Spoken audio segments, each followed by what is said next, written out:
Good morning mga totoong Inday. Dito tayo sa farm at ngayon mag-aabono sila Francis, no?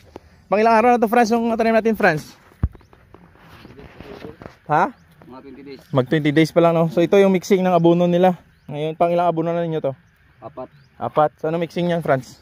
Urea tsaka sulfate. Urea, sulfate lang, yun lang muna. Oo. Pang-apat na abono, urea tsaka sulfate. Triple 14. Tsaka triple 14. So ano mixing nito?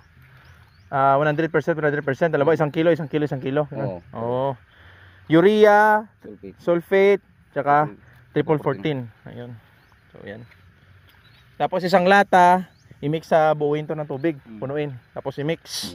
Tapos yan yung ito yung ano nila, pandilig, isa-isang ganyan bawat puno dito. Yan, let's go friends.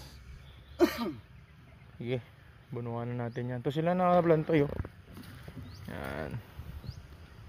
Abono sila. Yan, so matubig dito ngayon, umulan. Sakto. Ganda ng panahon. Ulan. Yan. Oh, ayos. Maganda na yung ano, mga tanim natin, malusog na, oh, malusog na. Oh, yung iba malaki na din oh. Yan. Yan.